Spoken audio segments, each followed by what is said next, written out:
Jake Morrison stared at the broken screen on his desk and sighed. The display flickered every few seconds, showing fuzzy numbers that were supposed to tell him how safe his colony was. The truth was simple. They weren't safe at all. New Haven colony sat at the very edge of human space, on a planet that barely wanted humans to live on it. The air was thin, the soil was poor, and the weather changed from freezing cold to burning hot without warning. Most people called it the worst place humans had ever tried to build a home. Jake rubbed his tired eyes and looked around his small office. The walls were made from metal sheets that had been welded together by hand. The floor was concrete mixed with local rocks. Everything in the room had been built, fixed, or rebuilt at least 3 times. Nothing came new to New Haven Colony. A knock on his door made him look up. Lisa Parker walked in, carrying a datapad and wearing the same worried look she had worn for the past week. She was his second in command and one of the smartest people on the planet. The reports came in from Earth Command, Lisa said, setting the datapad on his desk. It's not good news. Jake picked up the pad and read the words that made his stomach feel heavy. The Zephyrian Empire was moving through human space like a hungry animal. They had already taken 4 colonies in the past 2 months. Each attack was fast, brutal, and complete. They're working their way through the list, Lisa said, sitting down in the chair across from his desk. They hit the strong colonies first, the ones with big fleets and heavy weapons. And we're last on their list, Jake said, understanding what she meant. Dead last. Earth Command ranks us as the weakest human colony in space. 12,000 people, 800 soldiers, and equipment that should have been scrapped 10 years ago. Jake nodded and looked out his window at the colony below. People walked between buildings that looked like they had been put together from spare parts. Children played in streets made from crushed rock. Gardens grew in soil that had taken years to make fertile. These people had come here with nothing and built a life from whatever they could find. When the fusion reactor broke down, they fixed it with parts from old mining equipment. When the water recyclers failed, they built new ones from salvaged ship components. When food shipments stopped coming from Earth, they learned to grow everything they needed.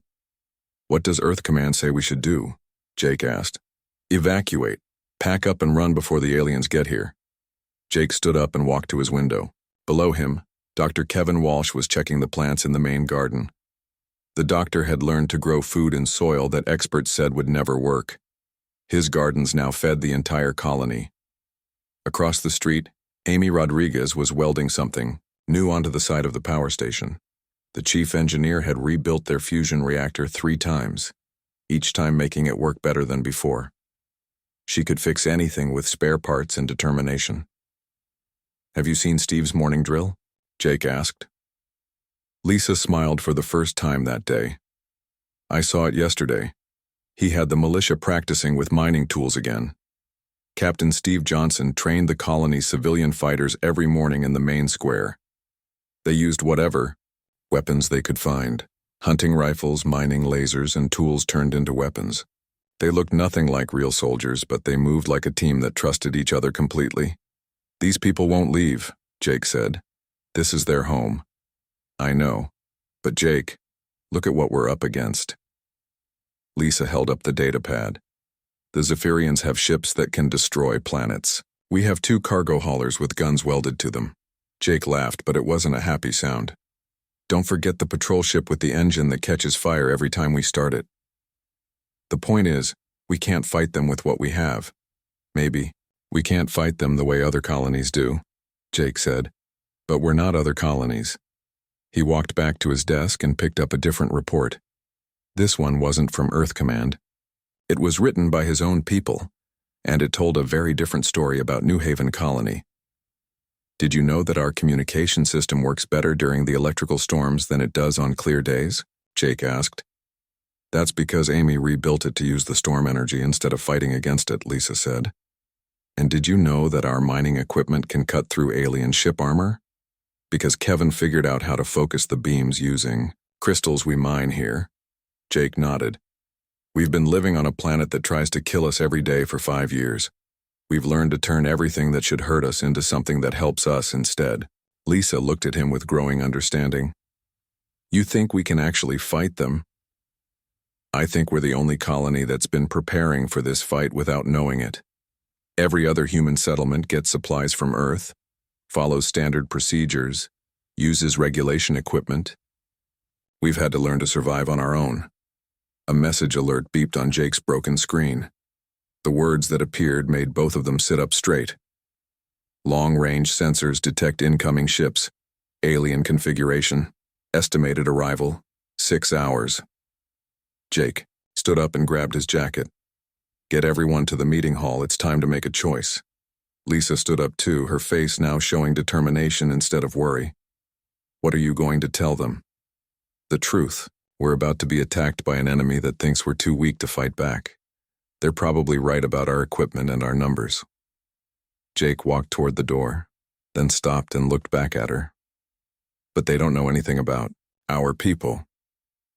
30 minutes later, the meeting hall was packed with every adult in the colony. Jake stood in front of them, looking at faces he knew as well as his own family. These were people who had chosen the hardest life in human space because they wanted to build something with their own hands. The Zephyrian Empire is coming here, he said simply. They'll be here in less than 6 hours. Earth Command says we should evacuate. The room was quiet for a moment. Then Mayor Catherine Brooks stood up from her seat in the front row. This is our home, she said. We built it from nothing, and we're not giving it up without a fight. One by one, other people stood up. Dr. Walsh, Chief Rodriguez, Captain Johnson, parents holding children, teenagers who had grown up here, old people who had spent their last good years turning this harsh planet into home. Jake looked at them all and smiled. Then we fight, and we're going to win. The alarm that woke everyone in New Haven Colony was not the usual morning call. It was the deep, urgent sound that meant danger was coming from space. Jake Morrison was already awake, standing in the control room and watching the long-range sensors. 3 ships, Lisa Parker said, reading the data from their old equipment. Medium cruisers by the size of them, plus at least 12 smaller ships that look like fighters. Jake nodded grimly. That's what I would send too, if I thought I was attacking the weakest human colony in space. Dr. Kevin Walsh hurried into the control room, still wearing the dirt-stained clothes he used for garden work. How long do we have? 4 hours, maybe 5, Lisa answered. They're not in any hurry. Probably think this will be easy. Amy Rodriguez walked in next, wiping oil from her hands with an old rag. The chief engineer looked tired, but her eyes were bright with the kind of energy she always got when she had a big problem to solve. I've been checking our defenses, Amy said. On paper, we don't have any. On paper, Jake repeated. But we're not fighting this battle on paper. Amy smiled. No, we're not. Steve is getting his people ready, but I think you all need to see something first. She led them out of the control room and down a corridor that most people in the colony never used. At the end was a heavy door with locks that Amy had installed herself. She opened it and turned on the lights inside. The room was full of equipment that didn't belong in the weakest colony in human space. Weapon systems that looked alien.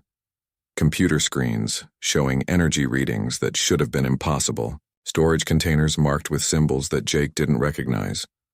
Where did all this come from? Lisa asked. 5 years of being forgotten, Amy said. Earth Command stopped sending us regular supply ships after the first year. But they also stopped paying attention to what we were doing. So when salvage ships brought us wreckage from alien battles, I kept the interesting pieces. She walked over to a workbench covered with strange devices.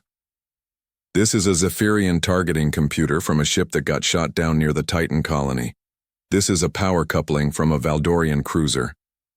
And this, she pointed to a crystal that glowed with soft blue light. This came from right here on our planet. What does it do? Jake asked. It stores energy. Lots of energy. But that's not the interesting part. Amy picked up the crystal and carried it to another table. The interesting part is what happens when you combine it with our atmosphere. She placed the crystal in a small device and pressed a button. Immediately, the air around the crystal began to shimmer like heat waves. The lights in the room flickered, and Jake felt the hair on his arm stand up. Electromagnetic interference, Dr. Walsh said with understanding. It's disrupting everything electronic in here. Exactly. And our planet's atmosphere has trace amounts of the same minerals that make these crystals. Not enough to bother us, but enough to cause problems for anyone using standard alien technology. Lisa was looking at another piece of equipment. Is this what I think it is? Amy nodded. A cloaking generator. Broken when we got it, but I figured out how to fix it using parts from our mining equipment. It won't hide anything big, but small objects. They just disappear from sensors. Jake was beginning to understand. You've been preparing for this. I've been preparing for something. Living out here, you learn that trouble comes eventually. Better to be ready. Captain Steve Johnson's voice came over the communication system. All senior staff to the main square. We have 4 hours to get ready, and I want everyone to see what we're working with. They walked outside into the morning light. The main square was busy with activity that looked like chaos but felt organized. People were moving equipment, checking weapons, and preparing for something that none of them had ever experienced before. Steve stood on a platform in the center of the square, talking to a crowd of colonists who looked more like farmers and miners than soldiers, but they listened to him with the attention of people who trusted their lives to his words. We have advantages the aliens don't know about, Steve was saying. We know this system better than anyone. We know every asteroid, every gas cloud, every gravitational anomaly. We've been living and working here for 5 years. He pointed to the sky where several small ships were moving between the planet and the outer system. Those aren't warships, they're our mining vessels, our cargo haulers, our maintenance craft. But they're piloted by people who can navigate an asteroid field in a storm with their eyes closed. A woman in the crowd raised her hand. What about their superior weapons? Superior weapons are useless if they can't hit their targets, Steve answered. And thanks to Amy and Kevin, they're going to have trouble seeing us clearly. Amy stepped up onto the platform. We've been modifying our communication satellites for 3 years. They still work perfectly for communications, but they also have other capabilities now. She activated a handheld device, and suddenly the screens around the square showed a view of space above them. Dozens of small objects were floating in orbit around the planet, looking like normal space debris. Cargo containers? Lisa asked. Disguised weapon platforms, Amy corrected. Each one has enough firepower to damage a cruiser, and they're powered by the same crystals that create interference, with alien sensors. Dr. Walsh joined them on the platform. The medical bay is ready for casualties, but I've also prepared something else. We can flood sections of the atmosphere with concentrated interference particles. It will make their sensors useless in those areas. Jake looked around at his people. A few hours ago, they had been the weakest human colony in space. Now he was seeing that they might be something else entirely. The most unpredictable. What about evacuation ships? Someone called out. If this goes wrong, how do we get people to safety? Mayor Catherine Brooks stepped forward. There are no evacuation ships coming. Earth Command wrote us off the moment they saw the enemy fleet size. We're on our own. The crowd was quiet for a moment. Jake expected fear, panic, maybe anger.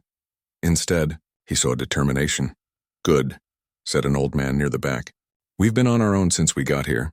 It's worked out fine so far. Others nodded agreement. These people had chosen the hardest life in human space, and they had made it work through their own effort and ingenuity. Being abandoned by Earth, Command was just another problem to solve. Jake climbed onto the platform and looked out at the faces of his neighbors, friends, and fellow colonists. In 4 hours, the Zephyrian Empire is going to attack what they think is the weakest human settlement in the galaxy. They're bringing enough firepower to destroy any normal colony. He paused and smiled. But we're not a normal colony. We're New Haven, and we've been preparing for this fight our whole lives without knowing it. The crowd cheered, and Jake felt something he hadn't expected. Excitement. They were about to face impossible odds with improvised equipment and desperate tactics. It was exactly the kind of challenge that the people of New Haven Colony lived for. The alien ships appeared at the edge of the New Haven system like dark shadows against the stars. Jake Morrison watched them on his flickering screen and felt his heart beat faster. 3 massive cruisers moved in perfect formation, surrounded by 12 smaller fighter ships that sparkled with weapon systems. "They're beautiful," Lisa Parker said quietly, standing beside him in the control room. "And terrifying." The largest alien ship sent out a signal that filled every communication device in the colony. The voice that spoke was cold and mechanical, translated by computers into human words. "Humans of New Haven Colony. I am Fleet Commander Zektar of the Zephyrian Empire. Your settlement has been selected for conquest. Surrender immediately, and your deaths will be quick." Jake picked up his microphone and looked around the control room at his people. Amy Rodriguez sat at the engineering station, her hands steady on controls that could activate their hidden defenses. Dr. Kevin Walsh monitored the atmospheric processors that could create electromagnetic storms on command. Captain Steve Johnson stood ready to coordinate their small fleet of modified civilian ships. "This is Commander Jake Morrison of New Haven Colony," he said into the microphone. "You have 30 seconds to turn around and leave our system before we defend our home." The alien response came back immediately, filled with what sounded like laughter. "You amuse us, human. Our sensors show you have no significant military vessels, no orbital weapons platforms, no planetary shields. What will you defend your home with?" Jake smiled and looked at Amy, who nodded and placed her finger over a red button. "You'll find out." The alien ships began moving toward the planet, their weapons charging with energy that made space around them glow. They moved slowly, confidently, like predators approaching helpless prey. "Now," Jake said. Amy pressed the button. Across the system, hidden mines that had been disguised as space debris suddenly activated. They didn't explode like normal mines. Instead, they released clouds of crystalline particles that Amy had refined from New Haven's unique minerals. The particles spread quickly through space, creating areas where alien sensors began to malfunction. "What is happening?"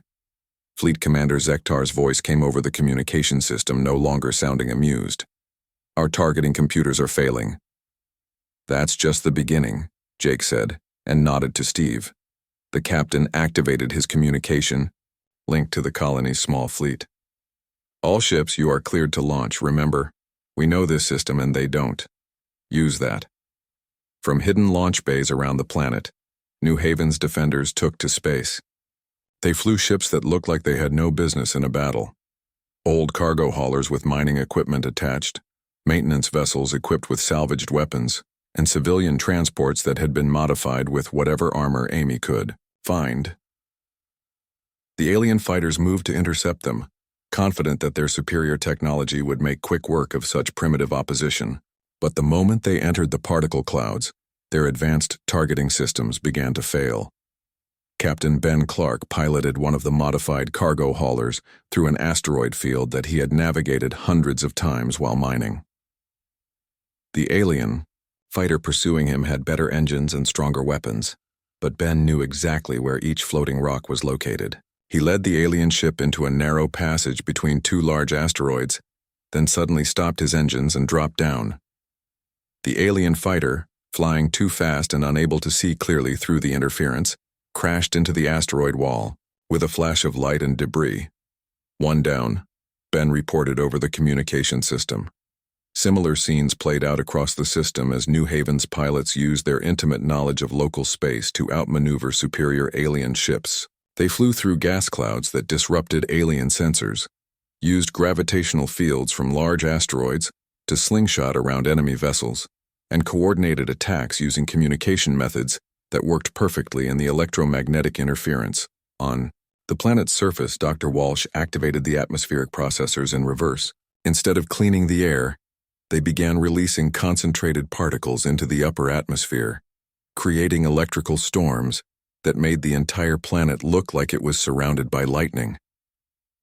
"Impossible," Fleet Commander Zektar said as his ship's sensors showed readings that made no sense. "How are humans creating these conditions?"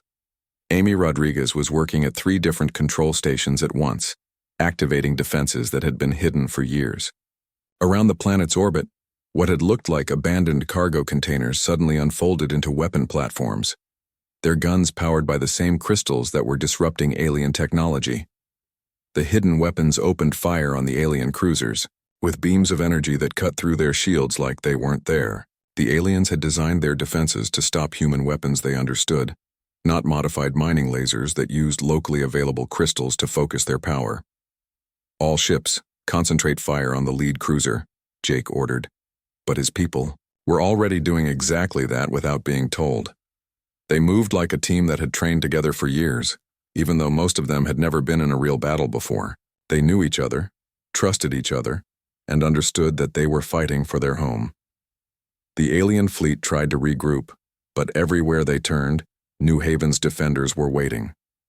Small ships appeared out of sensor shadows to deliver devastating attacks, then disappeared again before the aliens could return fire effectively. The weapon platforms in orbit kept firing with precision that should have been impossible in such electromagnetic chaos. Mayor Catherine Brooks broadcast from the planet's surface, her voice reaching every ship in the system on frequencies that cut through all interference. "This is New Haven Colony. We built our home from nothing, survived everything this universe could throw at us, and we're not giving it up to anyone." Fleet Commander Zektar watched his tactical display with growing panic. 2 of his cruisers were heavily damaged. Half of his fighters had been destroyed, and his remaining ships were scattered and confused. The humans were using tactics and technology that his empire had never encountered before. "Impossible," he said again. "How are the weakest humans defeating us?" Jake heard the alien commander's confusion over the open communication channel and smiled. "Because we're not the weakest humans. We're the humans who had to become strongest just to survive." The battle had lasted exactly 18 minutes when Fleet Commander Zektar gave the order to retreat. His remaining ships turned and fled toward the edge of the system, leaving behind the wreckage of what had been a confident invasion force. In the control room of New Haven Colony, Jake Morrison looked around at his people who had just accomplished the impossible. They had defended their home against superior forces using nothing but ingenuity, determination, and the hard-won knowledge that came from living on the edge of human space. "Well," Amy said, wiping sweat from her forehead, "that was interesting." Outside, the people of New Haven Colony were cheering in the streets, celebrating a victory that no one in the galaxy would have thought possible. They had proven that being underestimated was sometimes the greatest advantage of all. The silence after the battle felt strange to Jake Morrison. For 18 minutes, space around New Haven had been filled with weapon fire, explosions, and the chaos of combat. Now there was only the quiet hum of the colony's equipment and the sound of people breathing hard after the fight of their lives. "Status report," Jake said, his voice hoarse from shouting orders during the battle. Lisa Parker checked her screens, many of which were still flickering from the electromagnetic interference. 2 alien cruisers are drifting dead in space. The 3rd one is running away as fast as it can move. We destroyed 7 of their fighters, and the rest followed their command ship in retreat. Our losses? 3 people injured, none seriously. We lost 1 mining ship when Captain Rodriguez got too close to an exploding alien fighter. The pilot got out safely. Lisa looked up from her screen with amazement in her eyes. "Jake, we actually won." Amy Rodriguez walked into the control room, her clothes torn and her face covered with soot from working in the engineering sections during the battle, but she was smiling wider than Jake had ever seen her smile before. "The hidden weapon platforms are still operational," she reported. "We used about 60% of our stored energy, but the crystals are already recharging from the planet's natural electromagnetic field. Give us 12 hours and we'll be ready to fight again." Dr. Kevin Walsh came in next, carrying a medical kit but looking more excited than worried. "The injured are all stable. Minor burns and 1 broken arm from when someone fell during the excitement. But Jake, you need to see what's happening outside." Jake walked to the window and looked down at the colony's main street. People were everywhere, celebrating in ways he had never seen before. Children who had been born on New Haven were running between the adults, laughing and playing games that imitated the space battle they had just witnessed. Adults were hugging each other, sharing stories of what they had seen and done during the fight. They're not just celebrating the victory, Dr. Walsh said. They're celebrating the fact that this is really their home now. They defended it. They won. And nobody can ever tell them they don't belong here. A communication alert sounded, and Lisa quickly answered it. New Haven Colony, this is Captain Ben Clark. We've got something out here you all need to see. The main screen showed a view from one of their ships near the damaged alien cruiser.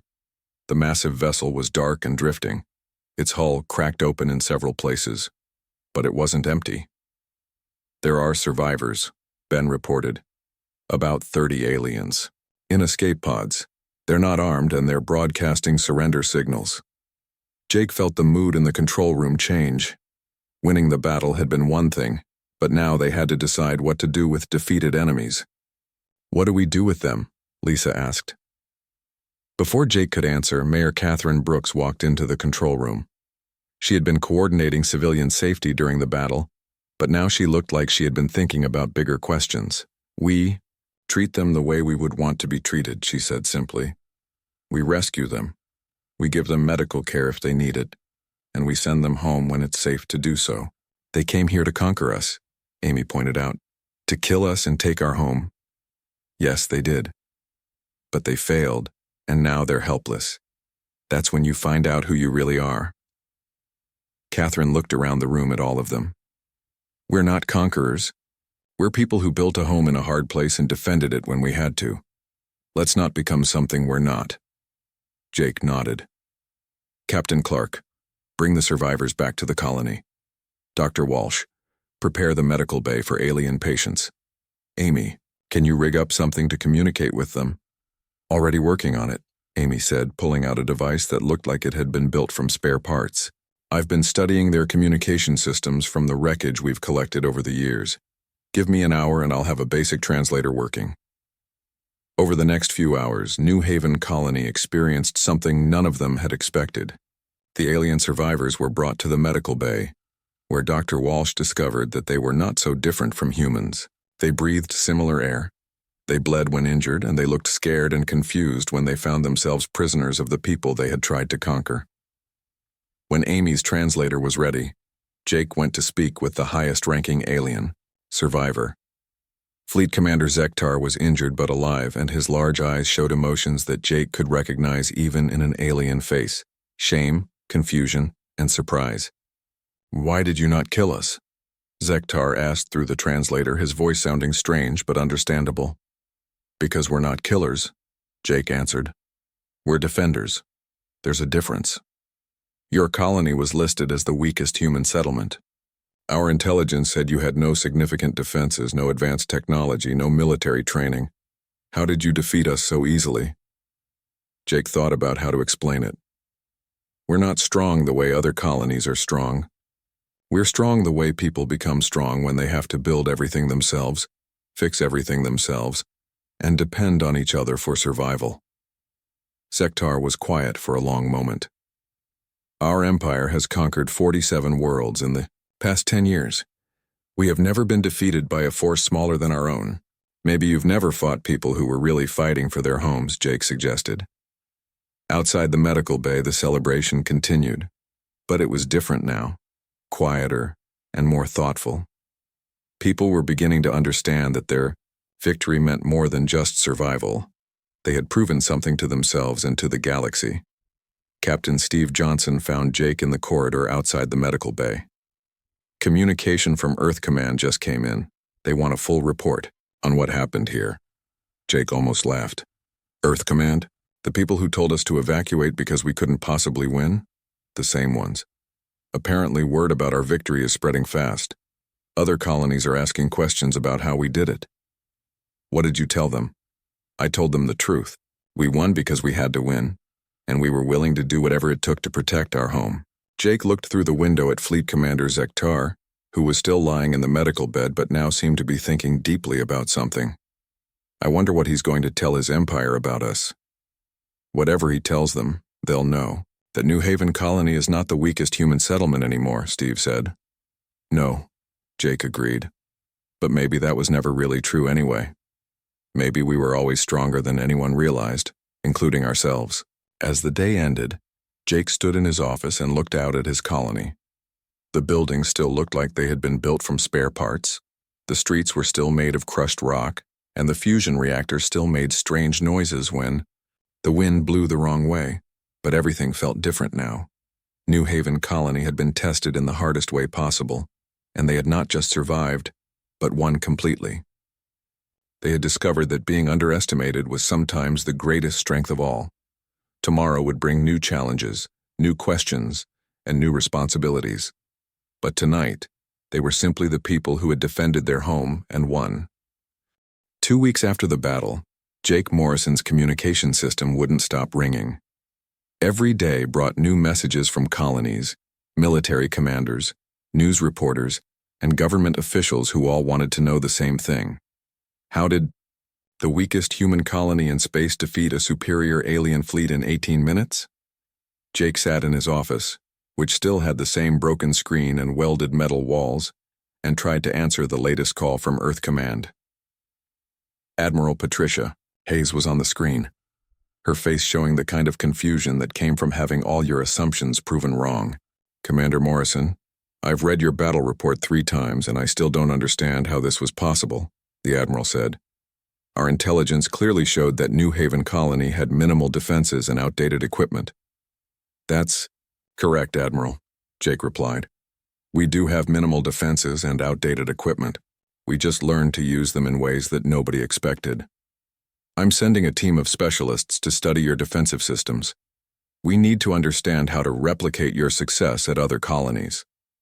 Jake looked out his window at Amy Rodriguez, who was teaching a group of children how to build electromagnetic interference devices using crystals they had found in the school playground.